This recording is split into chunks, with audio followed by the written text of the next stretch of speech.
Welcome to the Base Face Network.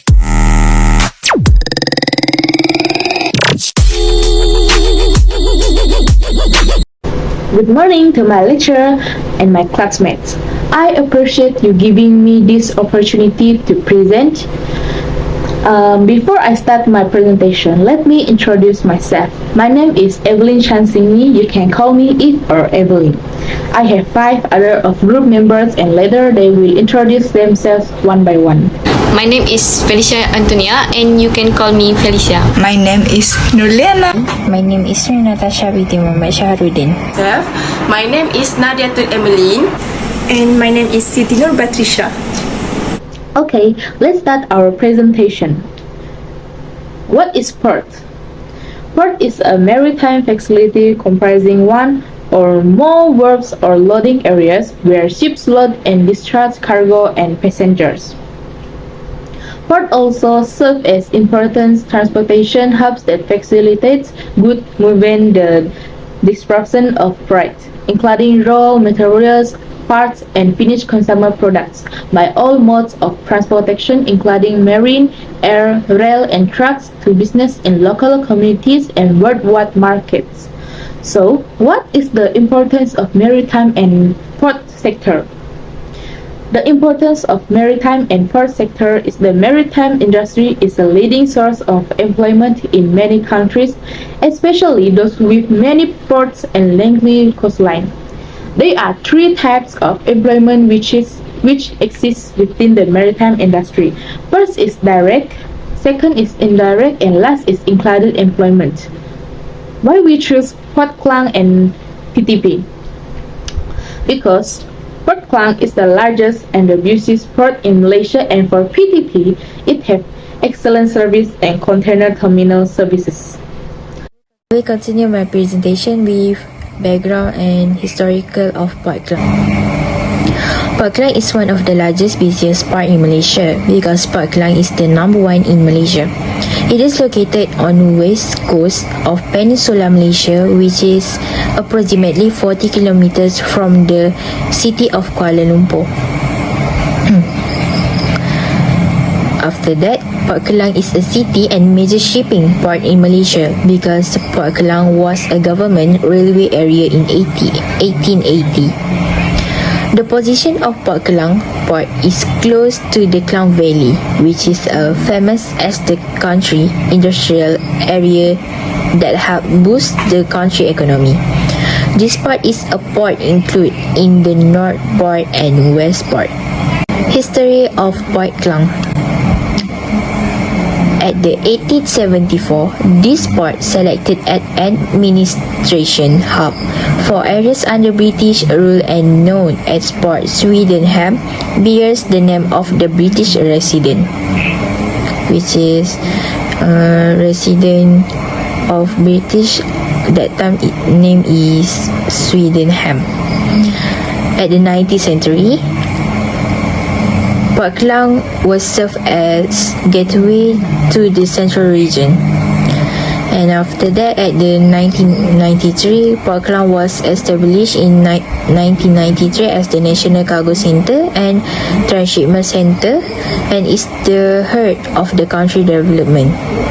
At the 1994 to 1997, Port Klang was served as Selangor capital. It is the main gateway to Malaysia by sea. I will continue about Port Tanjung Pelepas. This is about history of Port Tanjung Pelepas. Tanjung Pelepas on March 31, 1995, the Malaysian government and Seaport Terminal at Johor signed concessions for 16 years. After that, in 1997 years, the preparation of the master plan initial design was done and the project was started. At the same years, 1997, Tanjung Pelepas is granted free zone service status and also can have a have a good zone actually. Then 1999 years, this port began operating, and 2000 years, port of Tanjung Pelepas is officially launched. And also, okay, I will continue presentation about port Tanjung Pelepas. As you know, the port of Tanjung Pelepas is located in Iskandar Puteri, Johor, Malaysia. After that, the most advanced container terminal in Malaysia. Tanjung Pelepas, the port has 66 superposed Panamax cranes, and Port Tanjung Pelepas also service to major shipping companies and box operators, providing shippers in Malaysia also and overseas. Port Tanjung Pelepas can be accessed via the second Malaysia Singapura Expressway and the North South Expressway. Port Tanjung Pelepas and also can do the work, and Port Tanjung Pelepas until now still have a project, have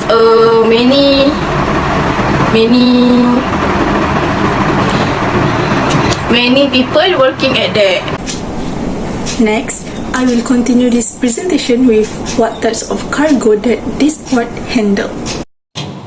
The first types of cargo that Port Klang handle is dry bulk cargo.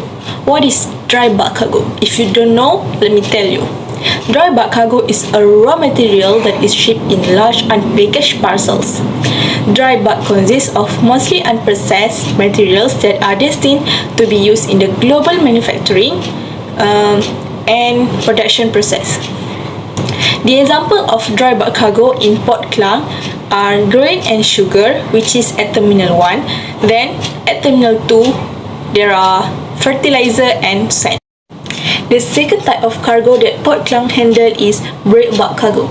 The meaning of break bulk cargo is the system of transporting which is good in piece separately rather than being shipped in container. Goods shipped in crates, bags, boxes, drums, barrels without the use of container are referred to as break bulk cargoes. The example of break bulk cargoes that Port Klang handle is iron and steel. The third is liquid bulk cargo. Liquid bulk cargo means cargo that is transported in bulk rather than in package from and which, due to its liquid nature, is brought using special handling equipment, which is pipelines. Liquids that undergo commercial transport in large quantities usually do not include petroleum products such as vegetable oil, coconut oil, and latex. But in the north part of the Port Klang, it has petroleum products and chemicals.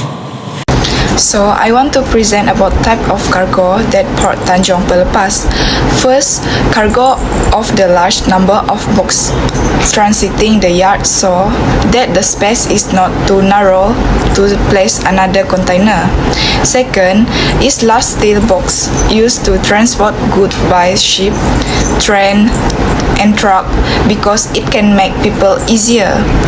So third is inside the containers we can put all kinds of goods such as food, electronic, furniture, and more. Last but not least, container have many types. So first is flat track container, second is open top containers, and third is half height container. Special characteristics of Port Klang is rank 12 with a capacity of 12.32 million TEU. Last but not least, I would like to continue the presentation. I will present about what is the special characteristic of Port Tanjung Pelepas. As you guys see in our slide, based on the pictures, there are a lot of containers that have been imported or exported to this port. Next, this port able to carry large quantities of containers at one time. Surprisingly, this port have breaks world record for highest utilization of container vessels. In conclusion, Port Tanjung Pelepas sit within Malaysia Free Zone. The direct connection to the port terminal therefore provides efficient and cost-effective container movement between the free zone and the port, creating convenience for the container trade. Port Tanjung Pelepas operation are as environmentally friendly as possible, providing good connectivity by sea, road, air, and rail to the rest of the world via an integrated logistic hub within the Iskandar Economic Zone. That's all from our team. Thank you. Fuck that, what they doing, keep on